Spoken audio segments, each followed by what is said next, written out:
pela respectiva coordenadoria auxiliar, delimita-se ao dia de afastamento 6 de novembro, o que não afeta a autorização de afastamento parcial, já que será viabilizada a participação no dia 7 e 8, que seria sábado, o que permitirá o alcance dos 75% de frequência previsto pela deliberação do Conselho Superior. A Secretaria do Conselho Superior, por fim, certificou os afastamentos para cursos, congressos e outros certames científicos de interesse da instituição já operados em favor de alguns defensores públicos listados, não havendo violação ao limite previsto no parágrafo 6º do artigo 2º da mesma deliberação. Diante do exposto, presente todos os requisitos estabelecidos pela deliberação, voto pelo deferimento do pedido formulado em relação aos defensores listados acima, excetuados o doutora Ana Carolina e os demais defensores já mencionados.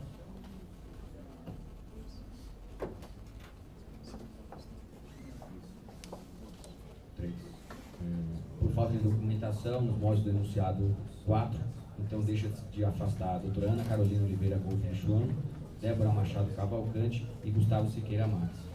Como voto. Então, nos termos do voto do relator, concordo com como está, aprovado por unanimidade. O próximo é o 335 de 2014, interessado EDEC, assunto pedido de afastamento para participação no evento, a Defensoria Pública Estadual e a efetivação dos direitos dos refugiados, apátridas, deslocados internos e solicitantes de refúgio, a ser realizado no dia 7 de novembro de 2014. Com a palavra o conselheiro relator Bruno Miragawa.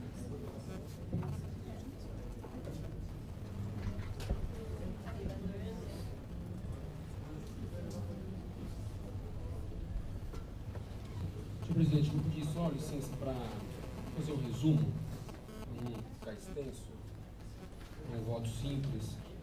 Trata-se de um pedido de afastamento feito pela EDEC para o evento A Defensoria Pública e a efetivação dos direitos dos refugiados, apátridas, deslocados internos e solicitantes de refúgio, a ser realizado no dia 7 de novembro de 2014. A IDEP juntou o cronograma do curso, juntou o prospecto, juntou a importância dele para a Defensoria e juntou também a lista dos defensores e servidores que foram sorteados para o evento. No entanto, entre as pessoas sorteadas, entre os defensores sorteados, 2 colegas não apresentaram os documentos necessários previstos na deliberação, então eu estou deferindo o afastamento de todos os sorteados, menos das 2 colegas que não preencheram, que é a da doutora Aline do Couto Celestino e a doutora Nalida Coelho Monte. Só 2. E é como voto.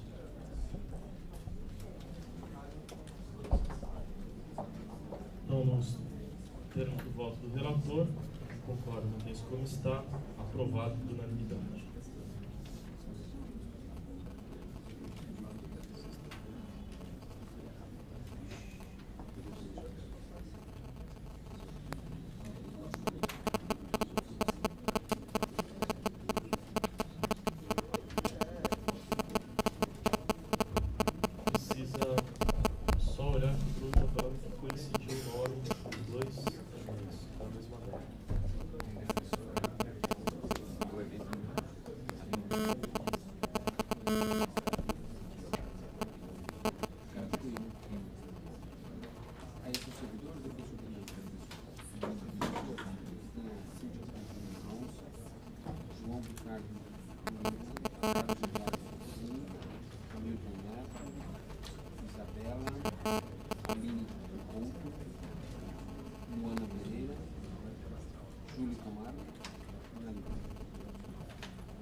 Responsabilidade jurídica do pedido. Certo. Então, tem que colocar em votação. Por quê? Você está mantendo? Ela foi afastada em qual? Ela já foi afastada aqui, então não dá para voltar atrás. Agora esse aqui... Não, já definindo. Ali ela foi definida. Ah, já tinha? Ela não juntou documento. Então possivelmente aconteceu isso. Então, foi a única que coincidiu? Foi. Então, sabe, está aprovado por unanimidade. Isso. Nós temos voto do relator, tanto do Bruno Miragawa quanto do relator de Antes da gente seguir aqui a ordem da pauta, a notícia de que o conselheiro Augusto possui um PAD em que a gente precisa, na data de hoje, agendar a data de julgamento. Aqui a gente teria como datas próximas, aí respeitando o prazo final para julgamento, as sextas-feiras, do dia 7, 14 e 21 do 11, e as quintas-feiras, 6 e 13. Dia 20, o que você falou? É feriado.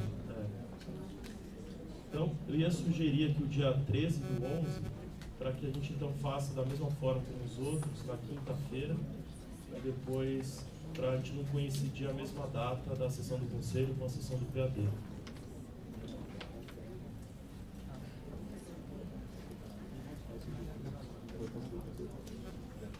Acho que o mesmo horário, né? A outra foi feita às 14? 16. Então acho que é 16, pode ser?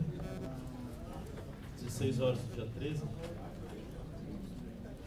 De acordo? Deixa eu...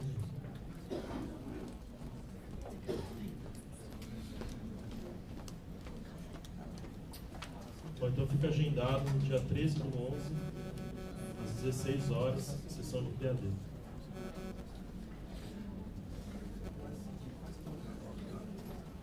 Bom, iniciando então a ordem, eu pediria aqui se podemos fazer a inversão da pauta para darmos continuidade à discussão do processo 351 de 2013, que havia sido aqui a pedido de vista do Dr. Horácio e do Dr. Wagner.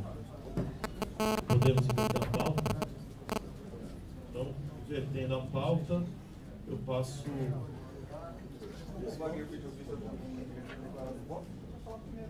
Deve ser mais curto? Não, na verdade, o meu pedido de vista foi motivado por moção de fé, né? Para tratar assuntos da deliberação, questões da deliberação, que com relação ao mérito eu já pedi vista, mas com relação às questões. Então eu entendo que acaba sendo prejudicial. Eu não sei se o seu voto é. Porque você ainda não votou, então acho que primeiro tem que ser o seu voto com relação ao mérito. Ultrapassada, aprovada a questão do mérito, aí eu já apresento as minhas ponderações com relação ao minuto da deliberação. Acho que você declarado voto. Não, então, eu declarei voto com relação ao mérito. É isso que constou. Passo a palavra ao conselheiro Horácio.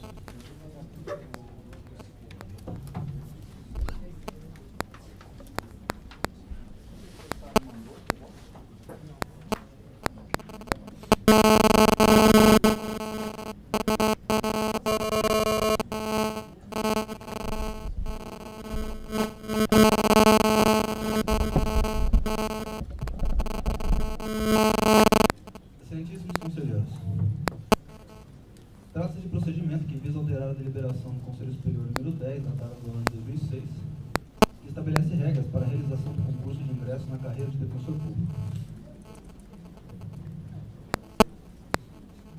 Em voto da relatoria, o conspícuo decano Pedro Avelar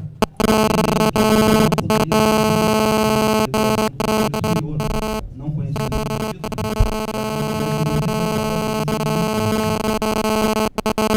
em primeiro pedido de vista, o conselheiro Bruno Miragaia, em extenso voto, passou a preliminar sobre o fundamento da possibilidade de tal tratamento por da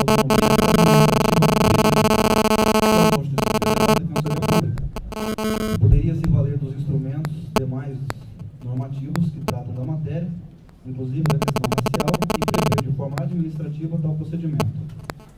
O Conselho Superior, ao se debruçar sobre o tema, teve alguns conselheiros que já adiantaram o voto da vista, e deu por bem para melhor apreciação da matéria. Por sua vez, já declarou o voto favorável às cotas raciais. Eis assim que necessário, passo a votar. Para melhor organizar as ideias desse voto, cumpre salientar 4 premissas que precisam ser superadas e discutidas de modo a verificar a constitucionalidade, legalidade e mérito administrativo que se pretende inovar com a proposta. São elas: 1. O alcance da autonomia administrativa da Defensoria Pública e a inserção das cotas raciais por deliberação do Conselho Superior. 2. A diferenciação das cotas raciais e cotas sociais e o mérito administrativo na escolha de uma ou outra opção. 3. A autodeclaração e seus efeitos no concurso, inclusive contra candidatos pardos. E 4, o percentual proposto de 30% e sua constitucionalidade. Confesso desde já aqui que, devido à exiguidade do tempo e até o compromisso assumido de tentar fazer isso apenas uma semana, eu consegui me aprofundar bem no item 1 apenas, que seria a preliminar, e a questão do mérito, confesso mesmo que eu fiz até terminei aqui na sessão do conselho, eu não consegui me aprofundar muito. Do alcance da autonomia administrativa da Defensoria e a inserção das cotas raciais por deliberação do Conselho Superior. Na precisa lição de Plácido de Silva, autonomia significa a faculdade que possui determinada pessoa ou instituição em traçar as normas de sua conduta sem que sinta imposições restritivas de ordem estranha. No caso da Defensoria Pública, o Regramento Constitucional delineou diversas autonomias ao órgão, que na lição de Eli Lopes Meireles classifica-se como órgão independente, cujas atribuições decorrem diretamente da Constituição Federal, sendo elas autonomia administrativa, financeira, funcional, sendo seus membros agentes políticos, porquanto despidos de qualquer subordinação hierárquica ou funcional. Desta forma, o legislador constitucional estabeleceu a Defensoria Pública, ao lado do Ministério Público, como instituições essenciais à justiça, dotados dos mesmos princípios institucionais. A extensão que se pretende é atribuir à autonomia administrativa a possibilidade de inclusão das cotas raciais, utilizando-se como instrumento uma deliberação do Conselho Superior da Defensoria Pública. O paralelismo constitucional e a autonomia dos órgãos acima citados nos leva a analisar todo o material doutrinário e jurisprudencial que envolve o tema, até para melhor compreender a extensão que se busca nesse procedimento. Como bem observou Eurico de Andrade Azevedo, a autonomia administrativa de um órgão ou entidade é precisamente sua capacidade efetiva de assumir e conduzir por si mesmo, integralmente, a gestão de seus negócios e interesses, respeitados seus objetivos e observadas as normas legais a que estão subordinados. A autonomia administrativa é, pois, incompatível com toda e qualquer espécie de interferência externa na direção e condução dos assuntos e questões do órgão ou entidade e exclui toda subordinação, hierarquização ou submissão. Ela não é autonomia política, claro, de que gozam apenas as entidades estatais, mas é independência no sentido rigoroso do termo, no campo que lhe é próprio e já definido por lei. O saudoso professor Eli Lopes Meireles tratava da temática e, para ele, a autonomia administrativa é a faculdade de gestão dos negócios da entidade ou do órgão, segundo as normas legais que o regem, editadas pela entidade estatal competente. Não se confunde com a autonomia política, que é a prerrogativa de editar suas próprias normas e aplicá-las na sua organização e nas suas atividades, segundo os preceitos constitucionais e as leis superiores que instituem a entidade e delimitam a sua atuação. Por isso mesmo, a autonomia política só é concedida às entidades estatais, União, Estados-membros e municípios, ao passo que a autonomia administrativa pode ser atribuída a qualquer órgão ou entidade que, em razão de seus objetivos, deva gerir, com mais liberdade, os negócios, ficando apenas vinculado, mas não subordinado, ao poder que o institui. Fecha o aspas. Como se vê, a autonomia administrativa, como bem mencionou, um dos maiores expoentes do direito administrativo, não se confunde com a autonomia política que é conferida aos poderes da República, seja na esfera do Executivo, seja na esfera do Poder Legislativo. A capacidade de autoadministração é decorrência lógica daquela de autogoverno, razão porque, ao lado da autonomia funcional, havia mesmo que ser assegurada a autonomia administrativa da Defensoria Pública como do Ministério Público, assim entendida como a capacidade de gestão dos negócios de seu interesse, os seus órgãos próprios da administração superior, sem qualquer sujeição ou interferência estranha.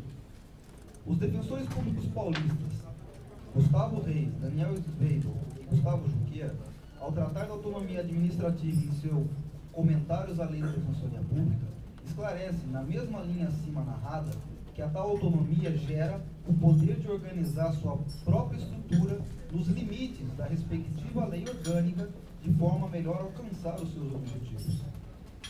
Desta forma, não se pode confundir os institutos, como se faz na proposta e no voto do respeitável conselheiro Bruno Miragaia, E isso não quer dizer o esvaziamento completo das funções normativas do Conselho Superior, como bem lançou o conselheiro Pedro Avelar. A emenda constitucional 80 trouxe a iniciativa legislativa para o Defensor Público Geral por aplicação do artigo 96, inciso 2 da Magna Lei.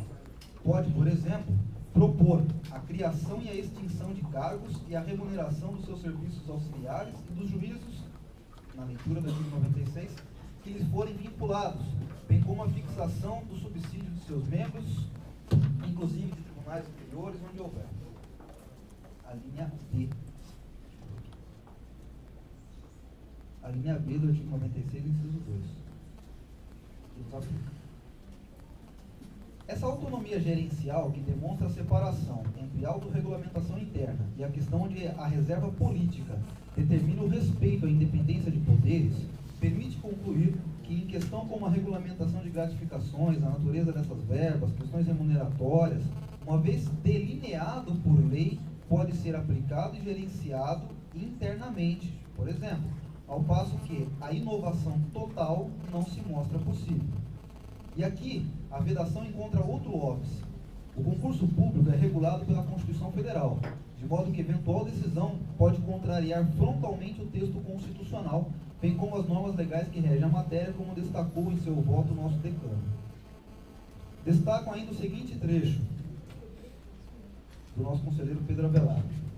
Ainda na análise da Constituição Federal, é de se registrar a previsão de normas gerais aplicáveis à administração pública e os princípios específicos na contratação de servidores públicos previstos nos artigos 37 a 42 da Carta Magna, de onde extraímos os dispostos dos artigos 37, incisos 1, 2, 3 e 7. E 8. As regras do concurso público são peremptórias e é dever desse colegiado garantir a segurança jurídica de todos aqueles que se dispõem a enfrentar difícil certame, notadamente nessa fase de expansão em que vivenciamos. A título de exemplo, não se pode perder de vista a possibilidade de um candidato que se sentir prejudicado judicializar a questão caso preterido por um critério de cota, que, ao meu ver, não se mostra límpido a possibilidade de tal extensão por meio de deliberação. O resultado fatalmente suspenderia o concurso e geraria diversos inconvenientes, inclusive financeiros, de responsabilidade do próprio defensor público geral, que poderá ter que arcar com os custos de uma unidade, sendo que a posse dos defensores seria protraída no tempo. Exemplo foi o que ocorreu em Santa Catarina, onde o tribunal daquele estado entendeu ser inconstitucional a lei municipal que criava cotas raciais. Tendo em vista a gravidade da fundamentação com a qual não concordamos integralmente, peço a vênia para transcrever. Concurso público, reserva de vagas para afro-brasileiros. Indício de discriminação racial, vedação na Constituição Estadual, inconstitucionalidade material. É esse o sentido que se tem da isonomia no mundo moderno. Estou abrindo aspas. É verdade que a lei enlaça uma consequência a um fato que não justifica tal ligação. É o caso do racismo, em que a ordem jurídica passa a perseguir determinada raça minoritária unicamente por preconceito das classes majoritárias. Na mesma linha das raças, encontram-se o sexo, as crenças religiosas, ideológicas ou políticas, enfim, uma série de fatores que os próprios textos constitucionais se incumbem de tornar proibidos de diferenciação. É dizer, não pode haver uma lei que discrimine em função desses critérios. Celso Bastos. Vistos e relatados, acordo. Relatório. Alguém, eles tiram o nome da pessoa, impetrou mandato de segurança contra o prefeito municipal de Criciúma, postulando a concessão de segurança para garantir a vaga da impetrante como aprovada e classificada no concurso público na 14ª posição, independente da reserva de vagas estabelecidas pelo edital do concurso e à frente dos candidatos com um menor resultado. Ao sentenciar o feito, o magistrado concedeu a segurança consignando na parte dispositiva da decisão. Ante o exposto, reconheço a inconstitucionalidade do artigo 5º, parágrafo único da Lei Complementar 032 de 2004, assim como do edital 002 de 2004, no que toca à reserva de vagas. Em consequência, deixo de aplicar a referida legislação ao caso em tela, para manter rígida a previsão contida no item 15 do primeiro edital do concurso público para o provimento de cargos de técnico administrativo e ocupacional disputado pela impetrante, concedendo a ordem para o fim de garanti-la a classificação de acordo com os critérios estabelecidos no edital 001 de 2004, independente da reserva de vagas previstas no edital, por força da previsão contida no artigo 269, inciso 1 do CPC, julgo extinto o feito com análise do mérito.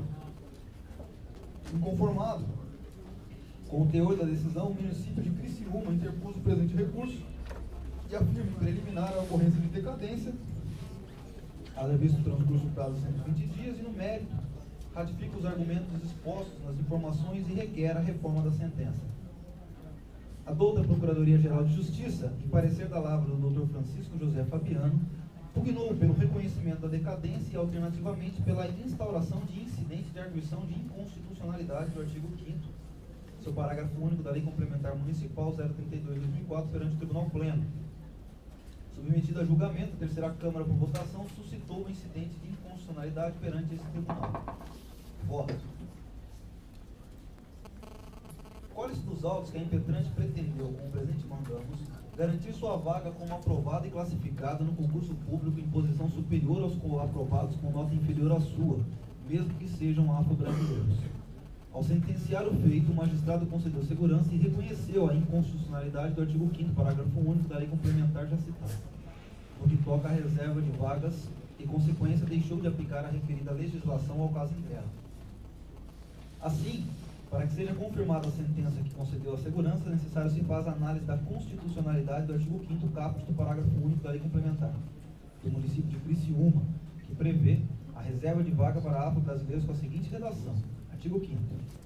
Ficam reservadas aos afro-brasileiros 20% das vagas oferecidas nos concursos públicos realizados pelo Poder Público Municipal para provimento de cargos efetivos. Parágrafo único. Para efeito disposto no caput, considera-se afro-brasileiros aquele identificado como cor negra ou parda no respectivo registro de nascimento. A Constituição Estadual, por sua vez, em seu artigo 21, dispõe: os cargos de emprego e função pública são acessíveis aos brasileiros que preenchem os requisitos de lei, assim como aos estrangeiros, na forma da lei, observado o seguinte: a lei reservará percentual de cargos de empregos públicos para as pessoas portadoras de deficiência e definirá os critérios de sua admissão.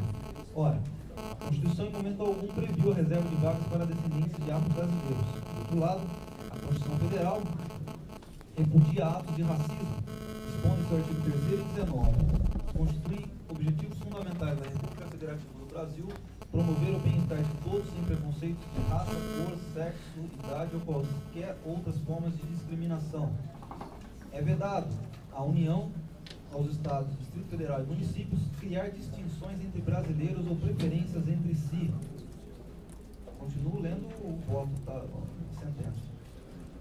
A Constituição Estadual, por sua vez, em seu artigo 4º, proclama: o Estado, por suas leis, decretos e atos de seus agentes, assegurará em seu território, nos limites de sua competência, os direitos e garantias individuais e coletivos, sociais e políticos previstos na Constituição Federal e nessa Constituição, ou decorrente de princípios de regime geral adotados, bem como os constantes tratados internacionais que o Brasil seja parte, observado o seguinte: é certo que a norma em comento, por um dos seus dispositivos, tratou de maneira desigual os iguais, pois não há distinção entre o inscrito na condição de afro-brasileiro e a impetrante, a não ser racial.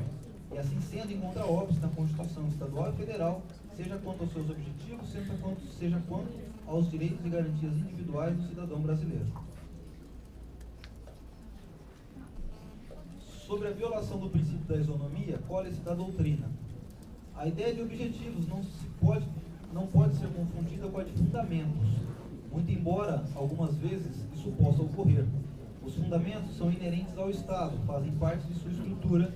Quanto aos objetivos, esses consistem em algo exterior que deve ser perseguido. Portanto, a República Federativa do Brasil tem por meta irrecusável construir uma sociedade livre, justa e solidária, garantir o desenvolvimento nacional, erradicar a pobreza e marginalização e reduzir as desigualdades sociais e regionais, promover o bem de todos sem preconceito de origem, raça, sexo, cor, idade e quaisquer outras formas de discriminações. Com o tempo, o princípio da igualdade, sem perder essa concepção primitiva, foi ampliando-se para impedir que os homens fossem diferenciados por leis, isto é, que essas viessem a estabelecer distinções entre as pessoas independente do mérito. Constatou-se que a lei sempre discrimina. Por exemplo, o portador de um título acadêmico profissionalizante tem direito a desfrutar do privilégio, uma vez que os não portadores desse título não o podem fazer, de exercer uma determinada profissão, como advocacia, medicina e outras. O problema então passou em constituir os limites da diferenciação possível de ser feita. Algumas discriminações, como aquela agora referida, sempre se legitimaram mito muito facilmente perante a sociedade. Parecia razoável que se reservasse a essa profissão somente aqueles que tivessem seguido um aprendizado considerado suficiente para ministrá-la, com conhecimento e segurança para os seus clientes. Outras, todavia, tentam se insinuar na ordem jurídica através de leis que vêm acompanhadas dessa razoabilidade. Imaginemos que uma lei tentasse cobrar tributos de uma pessoa só por ela ser magra, alta ou gorda. Uma lei com essas características seria repudiada pelo meio social, que veria nela uma injustiça notória porque diferenciou, em função de caracteres que nada têm a ver com as razões que podem racionalmente tornar compreensível a cobrança de um tributo. É esse o sentido que tem a isonomia no mundo moderno. É verdade que a lei enlaça uma consequência a um fato que não justifica tal ligação. É o caso do racismo, em que a ordem jurídica passa a perseguir determinada raça minoritária unicamente por preconceito das classes majoritárias. Nessa mesma linha das raças, encontra-se sexo, crenças religiosas, ideológicas ou políticas, enfim, uma série de fatores que os próprios textos constitucionais se incumbem de tornar proibidos de diferenciação. É dizer, não pode haver uma lei que discrimine em função desses critérios, segundo Celso Bastos. Feriu também a norma o conteúdo da Lei Orgânica Municipal, no seu artigo 5º, 149, que fala que o município também não pode criar distinções entre brasileiros e preferências entre si. Entendemos que a Constituição veda restrições estabelecidas por mera discriminação ou por preconceito. A enumeração de alguns fatores de discriminação no texto do dispositivo não significa que outros sejam tolerados. A relação é meramente exemplificativa, pois dela não consta a distinção por motivo de raça, implicitamente contida no inciso 42 do artigo 5º, que além de ensejar as sanções normais a qualquer ato preconceituoso, sua nulidade e a responsabilidade funcional do agente constitui crime inafiançável e imprescritível punido com pena de reclusão. Assim sendo, tanto o estabelecimento de condições referentes à altura, idade, bem como ao sexo poderão ser lícitos ou não, caso respeitem ou violem o princípio da isonomia. Isto é, caso sejam ou não pertinentes, o que se verificará em cada caso concreto. Condição permanente será somente aquela editada pela natureza da função a ser exercida, ou seja, circunstância, fator ou requisito indispensável para que a função possa ser bem exercida, o que não se confunde com a mera conveniência da administração, nem com preferências pessoais de quem quer que seja. Ressalvados os requisitos de capacidade civil e habilitação legal, toda e qualquer outra condição deve guardar toda a pertinência, com o trabalho que vier a ser executado sob pena de nulidade, pois a regra geral é de proibição de distinções puramente discriminatórias, conforme contido no livro Regime Constitucional dos Servidores Públicos. Cita ainda Celso Antônio Bandeira de Mello, que supõe habitualmente que o agravo à isonomia radica na escolha pela lei de certos fatores diferenciais existentes nas pessoas, mas que não poderiam ter sido elementos como matriz de descrime. Isto é, acredita-se que determinados elementos ou traços característicos das pessoas ou situações são insuscetíveis de serem colhidos pela norma como raiz de alguma diferenciação, pena de porem a trestilha as regras da igualdade. Vou pular uma parte aqui que vai falar da que é racismo, a segregação racial.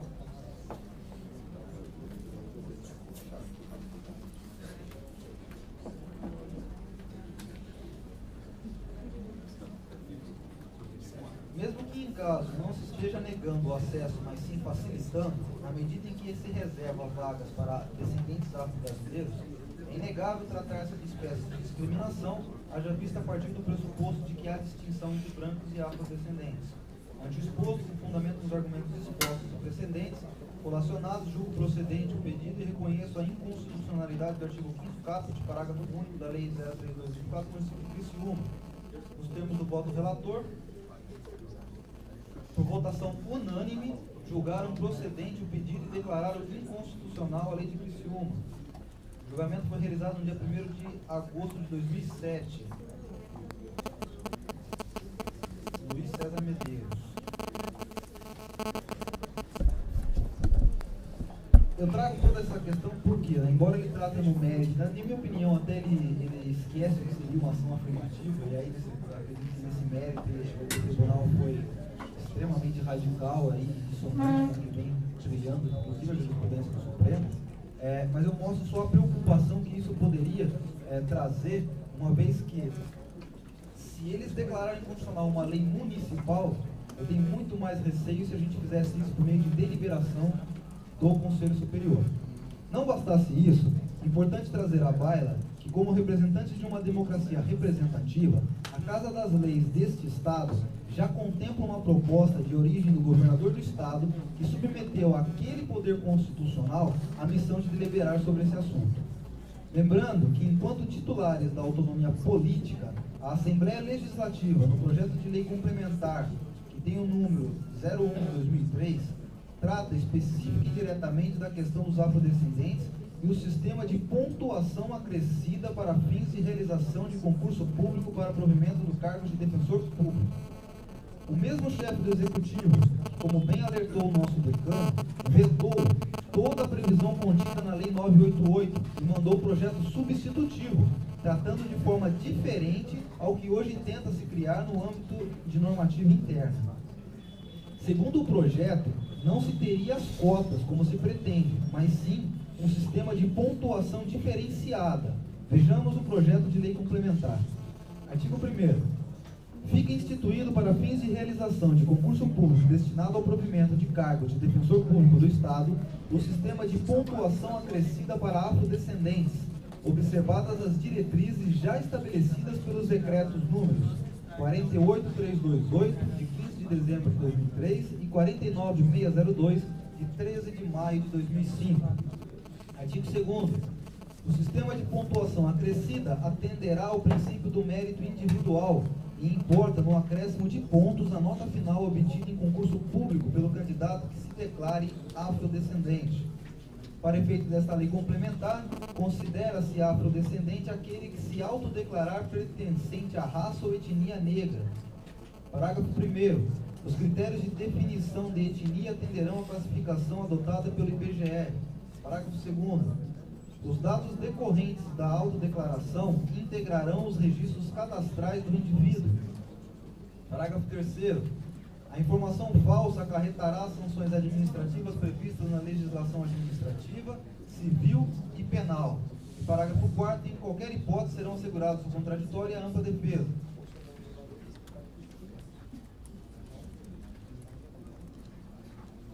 O artigo 4º, os candidatos afrodescendentes participarão de concurso público de que trata o artigo 1º desta lei em igualdade de condições com os demais candidatos no que diz respeito ao conteúdo, avaliação das provas e demais requisitos exigidos para a participação do certame. Parágrafo 1º.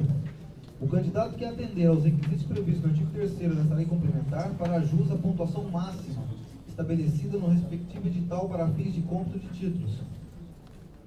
Artigo 5º. Caberá ao Conselho Superior da Defensoria Pública fazer constar nos editais do concurso público para provimento dos cargos de defensor público a forma como se dará a pontuação a ser acrescida à nota do candidato. Disposições gerais. O Poder Executivo regulamentará essa lei em 90 dias, as despesas correrão pelo orçamento previsto e entra em vigor na data de publicação geral do órgão. Os fundamentos do veto foram a simetria de tratamento com os decretos acima mencionados no início da legislação, que tratam de forma similar às ações afirmativas que visam integrar os afrodescendentes e ativos indígenas. Se tais ações seriam ou não suficientes para minimizar os efeitos deletérios de séculos de exploração e desigualdade, certo é que se trata de mérito, e aqui discute-se tão somente a possibilidade ou não de se deliberar internamente a matéria. Veja-se, os detentores do poder político tratam o tema de forma que não poderia a Defensoria Pública internamente tratar de forma diversa que hoje há na Assembleia Legislativa. E mais, o Estatuto de Igualdade Racial, tanto propalado de singular importância, não cria a possibilidade de cotas em concursos públicos. Pelo contrário, afirma que, segundo o próprio professor Daniel Sarmento, que compete o dever de instruir ações afirmativas. Vejamos. O professor Sarmento, no seu parecer ao CNMP. E no plano nacional, a Lei 12.288/2010, o Estatuto da Igualdade Racial, sem definir diretamente qualquer política de ação afirmativa para concursos, estabeleceu o dever do poder público de instituí-las. Aliás, o parecer mencionado trata do CNMP, Conselho Nacional do Ministério Público, que possui regulamentação constitucional, pois basta a análise dos artigos 103A e 103B da Constituição Federal que se vislumbra o alcance das autonomias tanto do CNMP como do CNJ, Conselho Nacional de Justiça. Diferentemente do Conselho Superior da Defensoria Pública, cujas atribuições são fixadas em lei complementar, e na análise do contido na lei, não prevê uma ampla autonomia para criar discrimes, ainda que positivos, para os concursos de ingresso na instituição. Desta forma, em que pese toda a importância desse debate, não compete ao Conselho Superior a análise da matéria. E aí, com o devido respeito, e sem até negar conhecimento à doutrina aí do professor Alexi, quando ele vem falar da questão dos mandatos de otimização, da força normativa da Constituição, eu acredito que é impossível você extrair uma força normativa, uma vez que a própria Constituição tratou especificamente da questão dos deficientes, mas não tratou da questão dos negros. Essa discriminação que a própria Constituição fez não permite atribuir ao poder público ou a extensão que esse mandato de otimização ou o mandato regra que a lei se traz e que o nobre conselheiro Bruno Viragaia bem colocou no seu voto, mas eu acredito que nesse caso aqui não existe essa possibilidade. Ultrapassada a questão, passa aos demais eixos acima mencionados, os quais acabei fazendo mais ampassando por conta do tempo, que realmente eu não consegui me aprofundar. A diferenciação das cotas raciais e cotas sociais, o mérito administrativo na escolha de uma ou outra opção. No estudo da integração social das minorias, inegável que os negros ocupam em maior número as classes menos abastadas da nossa sociedade. Por essa razão, o manejo de ações afirmativas para alcançar a potencialidade substancial da isonomia não foge ao debate da utilização das cotas. Sem adentrar na possibilidade ou não de utilizar cotas em concursos públicos, fato é que se tem que aprofundar o debate quanto aos critérios e opções dispostas à administração pública para minimizar essa desigualdade. Nesse aspecto, surge a questão das cotas sociais, que envolvem, além das cotas para as pessoas com baixa renda, mas também cotas para pessoas com deficiência, a qual abordaremos em outro ponto quando o percentual aqui discutido. Baseada nesse contexto, foi sancionada a Lei 12.711, a Lei das Cotas, que dispõe sobre a reserva de 25% de vagas em instituições e universidades federais para alunos que tenham cursado integralmente o ensino médio na rede pública de ensino.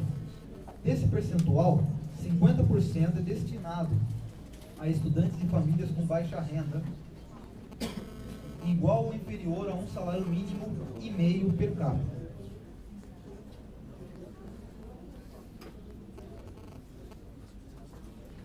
Aqui também, como nas questões raciais, as cotas foram instrumentos de eliminar a desigualdade no ponto de partida, no seio da universidade, onde as condições socioeconômicas ainda preponderam.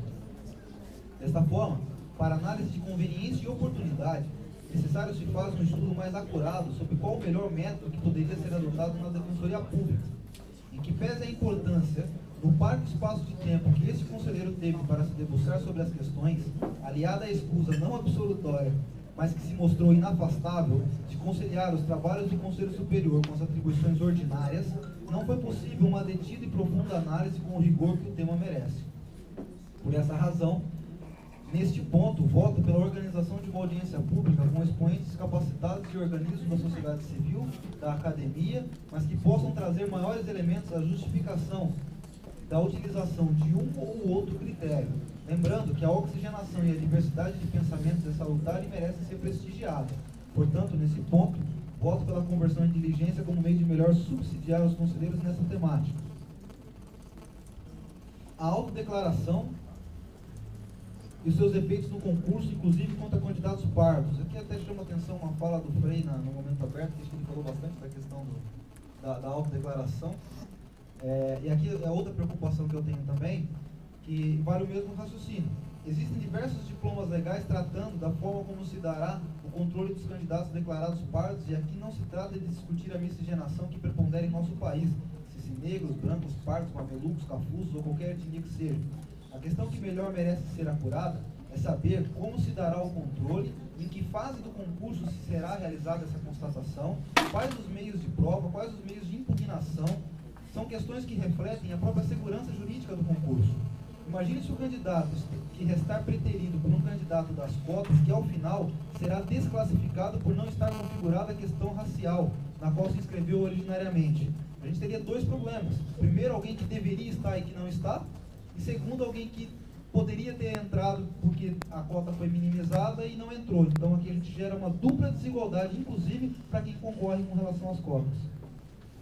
Assim, melhor seria tratar do tema com profundidade, pelo que converto em diligência para oficiar ao UNB e outras instituições que já adotam um sistema de cotas para melhor esclarecer os meios de controle de tais políticas públicas. O percentual proposto de 30% e sua constitucionalidade. O inciso 8 do artigo 37 da Constituição Federal diz: a lei reservará percentual de cargos e empregos públicos para pessoas portadoras de deficiência e definirá os critérios de sua admissão. Aqui se vê que o texto constitucional, diferentemente das cotas raciais, traz previsão para a reserva de cotas sociais, cotas essas destinadas às pessoas portadoras de deficiência. Vislumbra-se que o tratamento dado à matéria pode ser bem observado no decreto número 3.298, que delibera sobre a Política Nacional para a Integração das Pessoas Portadoras de Deficiência, e dispõe, em seu artigo 3º e 4º, sobre o que é considerado deficiência, deficiência permanente, incapacidade, e em quais categorias a pessoa com deficiência pode se enquadrar, entre outros artigos. Também dispõe sobre a reserva de vagas no concurso público. Segundo o decreto, fica assegurada a pessoa portadora de deficiência o direito de se inscrever em concurso público em igualdade de condições com os demais candidatos para provimento de cargos cujas atribuições sejam compatíveis com a deficiência de que é portador. Parágrafo 1º. O candidato portador de deficiência, em razão da necessária igualdade de condições, concorrerá a todas as vagas, sendo reservado no mínimo o percentual de 5% em face da classificação obtida.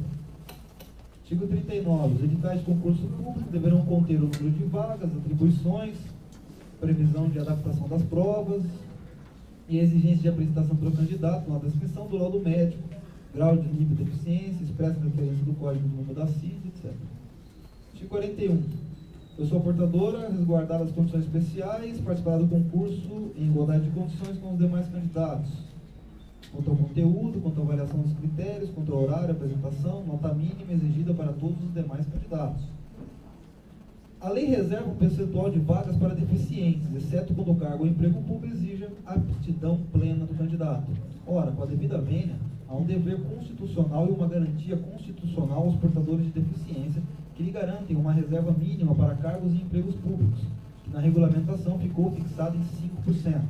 Mostra-se com isso que as cotas raciais, ao destoarem de forma gritante do critério utilizado pelas pessoas com deficiência, incorre a proposta em flagrante vício de inconstitucionalidade.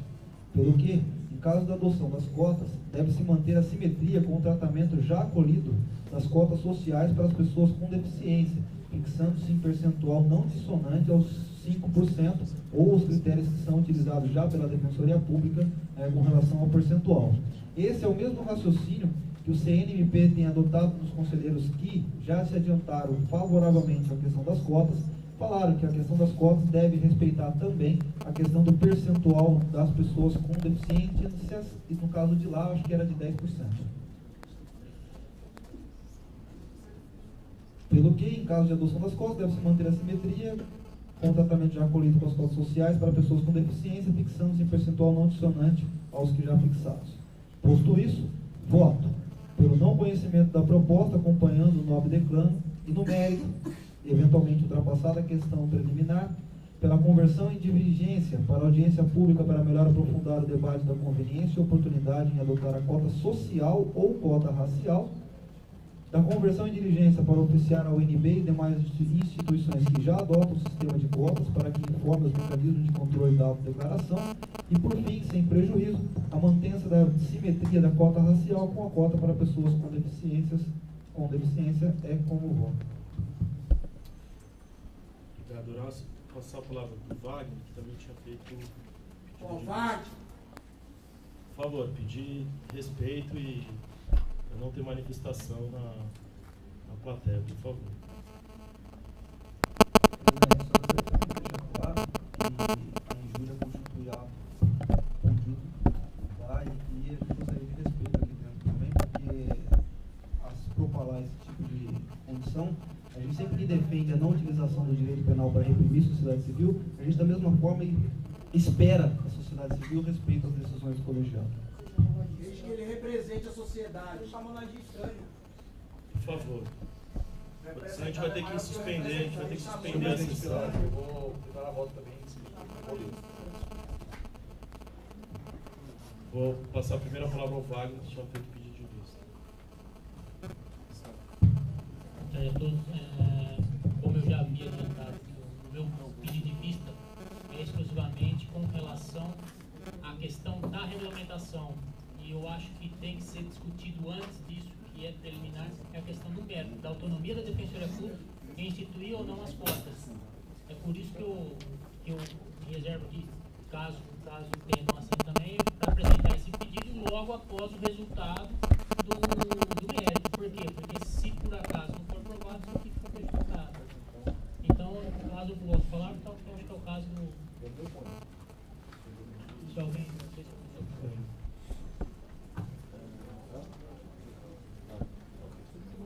O Bruno estava inscrito, vou passar a palavra ao Bruno. Luiz, Na verdade, eu quero...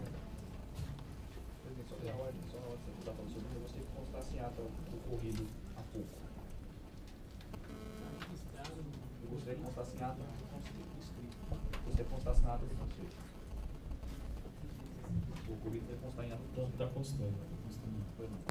Gostaria de parabenizar o Horácio pelo comprometimento tirado na última sessão de fazer o voto em uma semana, e também dizer que pelo voto ter tratado de uma forma humana, respeitosa, a diferença de opinião, eu acho que isso é um ganho para o Conselho, né? De fato, eu esperava mesmo que, pelo teor da última sessão, a gente poderia hoje ter uma discussão mais acalorada. Eu acho que não é isso. Acho que engrandece o debate, a divergência. Lógico que a gente tem uma diferença de opinião. Eu gostaria de, pelo menos nessa primeira fala, só fazer algumas pontuações sobre o voto. Dizer que a lei complementar de Santa Catarina, que foi declarada inconstitucional, ela é de 2004 e a decisão é de 2007. Ou seja, ela é anterior. Vou pedir mais uma vez para a gente evitar a manifestação, senão vou ter que suspender a sessão. Ela é anterior ao Estatuto da Igualdade Racial, então eu acho que naquele momento ainda da história brasileira a gente ainda tinha algumas fragilidades normativas, né? Eu acho que com o Estatuto da Igualdade a gente avança pelas questões que foram naquela ação de inconstitucionalidade. E eu acho que, além do avanço normativo, a gente tem um avanço jurisprudencial, porque semana passada também foi publicado o acordo na íntegra da DPF 186, que chancela, mais uma vez, os dizeres do Estatuto da Igualdade no que tange a constitucionalidade das ações afirmativas, no que tange a constitucionalidade da possibilidade de regulação das cotas por meio de decisões administrativas. Então, eu acho que nós temos base muito mais avançada e moderna no que tange a essas políticas. E também, só para fazer um apontamento, quando o conselheiro pede a nova audiência pública, expedição de ofício para a UNB, eu queria dizer que na composição anterior do Conselho nós tivemos um pedido desse, nos autos desse processo mesmo. Foi feita uma audiência pública, salvo engano, dia 13 de novembro, eu não tenho certeza da data, mas salvo engano, 13 de novembro, aqui no auditório da Defensoria nós tínhamos quase 80 pessoas presentes. Dentre os presentes estavam o senhor Evandro Chaves Pisa Duarte, que é integrante da UNB, participou do processo, participou da comissão de acompanhamento das ações afirmativas na UNB, e que é autor de diversos livros de cota racial, eu acho que já representou, né, uma participação da UNB apoiando as cotas da Defensoria, então eu acho que não seria necessário fazer nova audiência pública para ouvir alguém da UNB. Como também tivemos a presença da doutora Lilian Furquim, né, pesquisadora da FGV, que também discutiu com bastante profundidade o tema. Eu acho que na linha do que nós dissemos semana passada, eu acho que nós temos uma clareza muito grande, e lógico que os dois posicionamentos têm fundamentos legais, têm fundamentos jurídicos, é mais mesmo uma visão de interpretação. A gente está fazendo uma interpretação, uma ampliação de efeitos ou não. Então, nesse sentido, eu acho que é desnecessário nós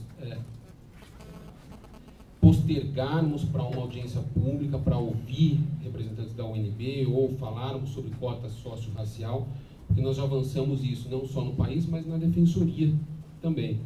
Então, levando-se em conta que a base jurisprudencial trazida no voto foi anterior ao Estatuto da Igualdade, e o voto que eu li semana passada tem por base não só o Estatuto da Igualdade, mas também a DPF 86, acho que esse Conselho tem segurança jurídica para aprovar cotas na forma que foi lido semana passada. Obrigado. Próximo inscrito, conselheiro Luiz Eduardo.